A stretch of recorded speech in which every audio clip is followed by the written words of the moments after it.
विशाल हिमालय की तलहटी में बसा सुंदरगढ़ एक ऐसा राज्य था जहां सुख और समृद्धि का वास था। यहाँ के राजा महाराज वीरेंद्र सिंह बहुत ही दयालु और सरल हृदय के व्यक्ति थे, जो अपनी प्रजा पर आंख मूंदकर विश्वास करते थे।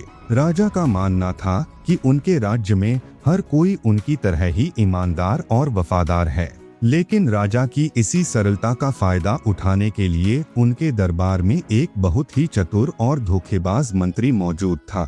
इस मंत्री का नाम कनक सिंह था, जो राजा का सबसे खास बनने का नाटक करता था, पर अंदर ही अंदर सिंहासन पर कब्जा करने के सपने देखता था। कनक सिंह ने वर्षों की चालाकी से राजा वीरेंद्र सिंह का अटूट विश्वास जीत लिया था और राज्य के आधे से ज्यादा महत्वपूर्ण फैसलों पर उसका नियंत्रण हो गया था। वह गुप्त रूप से पड़ोसी शत्रु राज्य कालगढ़ के राजा से मिला हुआ था और उसे राज्य की हर गुप्त जानकारी पहुंचाता था। उसका मुख्य उद्देश्य राजा को कमजोर करना और अंततः उन्हें रास्ते से हटाकर खुद राजा बनना था। वह धीरे धीरे राजा के वफादार सेनापतियों और दरबारियों को झूठे आरोपों में फंसाकर दरबार से बाहर कर रहा था। राजा को लग रहा था कि कनक सिंह राज्य की भलाई कर रहा है, पर असल में वह गद्दारी का जाल बिछा रहा था। महाराज वीरेंद्र सिंह की पत्नी रानी इला राजा की तरह सरल नहीं बल्कि अत्यंत बुद्धिमान और कूटनीति की गहरी जानकार थीं। उन्हें शुरू से ही कनक सिंह के मीठे व्यवहार और उसकी अत्यधिक चाटुकारिता पर संदेह था। रानी ने देखा कि राजा अब पुराने वफादार मंत्रियों की सलाह लेने के बजाय केवल कनक सिंह की बातों पर निर्भर रहने लगे हैं। उन्हें महसूस हुआ कि राज्य की सुरक्षा के साथ कोई बड़ा खिलवाड़ किया जा रहा है और राजा खतरे में है। रानी ने गुप्त रूप से अपने कुछ भरोसेमंद गुप्तचरों को कनक सिंह की गतिविधियों पर नजर रखने का गुप्त आदेश दे दिया। एक सुबह कनक सिंह ने दरबार में बहुत शोर मचाया कि शाही खजाने से एक बेशकीमती हीरा गायब हो गया है। उसने बड़ी चतुराई से इस चोरी का इल्जाम राजा के सबसे पुराने और वफादार अंगरक्षक प्रताप पर लगा दिया। प्रताप ने अपनी पूरी जिंदगी राजा की रक्षा में बिताई थी, पर कनक सिंह ने उसके घर में वह हीरा प्लांट छिपा करवा दिया था। राजा को जब प्रताप के घर से हीरा मिला तो उन्हें गहरा धक्का लगा और उन्होंने कनक सिंह की सलाह पर प्रताप को जेल में डाल दिया। रानी इला को पूरा यकीन था कि यह सब कनक सिंह की ही चाल है, ताकि वह राजा का सबसे वफादार रक्षक हटा सके। प्रताप को रास्ते से हटाने के बाद कनक सिंह ने अपनी योजना के अगले चरण पर काम शुरू किया। उसने राजा को बताया कि राज्य की उत्तरी सीमा पर एक बहुत बड़ा खजाना दबा हुआ है, जिसे केवल राजा खुद ही निकाल सकते हैं। उसने राजा को विश्वास दिलाया कि इस खजाने से राज्य की सारी गरीबी दूर हो जाएगी और वे इतिहास के सबसे महान राजा बन जाएंगे। राजा वीरेंद्र सिंह खजाने के लालच में नहीं,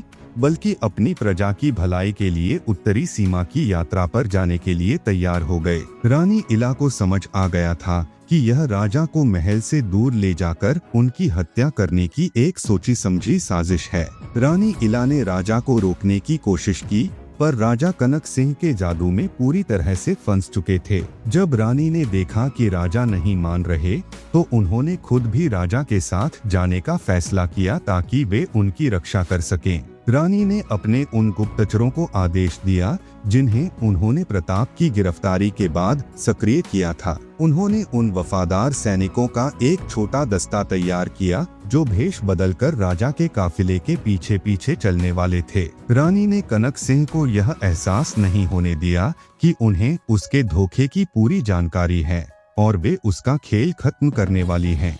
यात्रा शुरू हुई और घने जंगलों के बीच से गुजरते समय कनक सिंह बहुत खुश था, क्योंकि उसे लगा कि उसकी योजना सफल हो रही है। उसने रास्ते में ऐसे स्थान चुने जहां राजा की सुरक्षा कमजोर हो और उसे आसानी से बंदी बनाया जा सके। रानी इला रास्ते भर सतर्क रहीं और उन्होंने हर उस जगह का मुआयना किया जहां कनक सिंह ने रुकने का प्रबंध किया था। वे समझ गईं कि कनक सिंह ने इसी जंगल में दुश्मन देश के भाड़े के हथियारों को पहले से ही छिपा कर रखा है। रात को जब राजा सो रहे थे, रानी ने चुपके से अपने वफादार सैनिकों को हमलावरों को घेरने का संकेत दिया। आधी रात को अचानक जंगल के अंधेरे से कुछ नकाबपोश हमलावरों ने राजा के तंबू पर हमला कर दिया। कनक सिंह नाटक करने लगा कि वह राजा की रक्षा कर रहा है, पर असल में वह हमलावरों को इशारा कर रहा था। राजा वीरेंद्र सिंह हड़बड़ाकर उठे और उन्होंने देखा कि उनके चारों ओर दुश्मन की तलवारें थीं।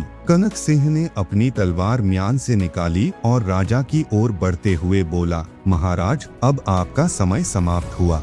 यह सिंहासन मेरा है। राजा को अपनी आंखों पर यकीन नहीं हुआ कि उनका सबसे भरोसेमंद मंत्री ही उनकी जान का दुश्मन बन बैठा है।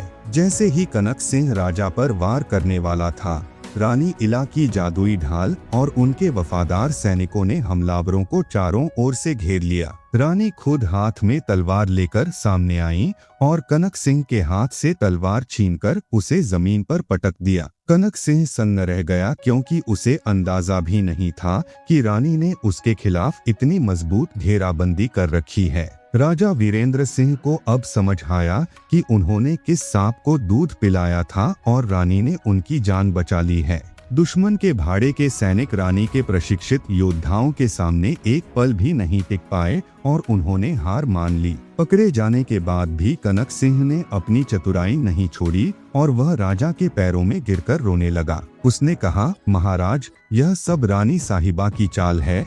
वे मुझे फंसाने के लिए यह नाटक कर रही हैं। उसने राजा को भ्रमित करने की कोशिश की कि हमलावर उसके नहीं बल्कि रानी के भेजे हुए थे, ताकि वह सत्ता हथिया सके। राजा वीरेंद्र सिंह एक बार फिर दुविधा में पड़ गए, क्योंकि कनक सिंह बहुत ही सफाई से झूठ बोल रहा था। रानी इला मुस्कुराई, क्योंकि वे जानती थीं कि कनक सिंह अपनी जुबान से ही अपनी कब्र खो देगा। बस एक आखिरी सबूत की जरूरत थी। रानी इला ने कनक सिंह की कमर से वह गुप्त पत्र निकाला जिसे वह दुश्मन राजा कालगढ़ को भेजने वाला था। उस पत्र में साफ साफ लिखा था कि राजा को जंगल में मारकर कनक सिंह सुंदरगढ़ का राजपाट दुश्मन राजा के हवाले कर देगा। रानी ने वह पत्र राजा के सामने रखा, जिसे पढ़ते ही राजा का चेहरा गुस्से से लाल हो गया। कनक सिंह के पास अब कोई जवाब नहीं था और उसका सारा आत्मविश्वास पल भर में खत्म हो गया। राजा ने तुरंत कनक सिंह को बेड़ियों में जकड़ने का आदेश दिया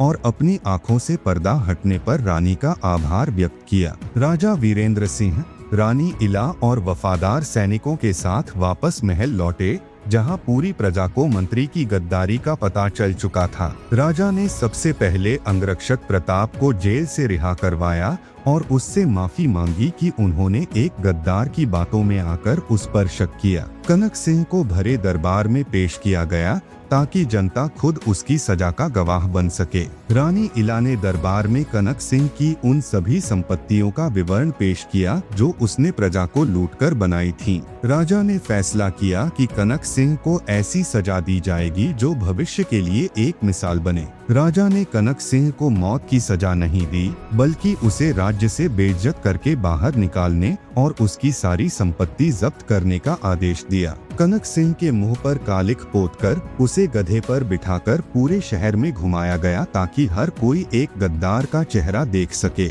उसे आदेश दिया गया कि वह अब कभी सुंदरगढ़ की सीमा में कदम नहीं रखेगा, अन्यथा उसे मृत्युदंड दिया जाएगा। कनक सिंह का घमंड पूरी तरह से चूर चूर हो गया और वह भीख मांगने की स्थिति में पहुंच गया। प्रजा ने रानी इला की बुद्धिमानी की जय जयकार की, जिन्होंने राज्य को विनाश से बचा लिया था। महाराज वीरेंद्र सिंह ने महसूस किया कि रानी इला ही इस राज्य की सबसे योग्य सलाहकार हैं, इसलिए उन्होंने उन्हें राजमाता के साथ साथ प्रधान सलाहकार का पद भी दे दिया। रानी ने प्रशासनिक व्यवस्था में बड़े बदलाव किए ताकि भविष्य में कोई भी कनक सिंह जैसा धोखेबाज शासन में न घुस सके। उन्होंने सरकारी अधिकारियों की नियुक्ति के लिए कठिन परीक्षा और चरित्र प्रमाणन की व्यवस्था लागू की। राजा और रानी की इस जोड़ी ने मिलकर राज्य की न्याय प्रणाली को इतना मजबूत बना दिया कि कोई भी अपराधी बच नहीं सकता था। सुंदरगढ़ अब पहले से भी कहीं अधिक सुरक्षित और न्यायप्रिय राज्य बन गया था। रानी इला की बुद्धिमानी के कारण सुंदरगढ़ में शांति का एक नया दौर शुरू हुआ, जिसे इतिहास में स्वर्ण युग के नाम से जाना गया। राजा वीरेंद्र सिंह ने अब अपनी सरलता को बुद्धिमानी के साथ जोड़ा और वे एक महान शासक बनकर उभरे। रानी ने सिद्ध कर दिया कि जहां ताकत और तलवार काम नहीं आती, वहां केवल बुद्धि और धैर्य ही सबसे बड़े हथियार होते हैं। कनक सिंह की कहानी एक चेतावनी के रूप में बच्चों को सुनाई जाने लगी ताकि वे ईमानदारी की राह पर चलें। सुंदरगढ़ की यह गाथा आज भी हमें सिखाती है कि गद्दारी की उम्र बहुत छोटी होती है, जबकि सत्य और समझदारी हमेशा जीतती है।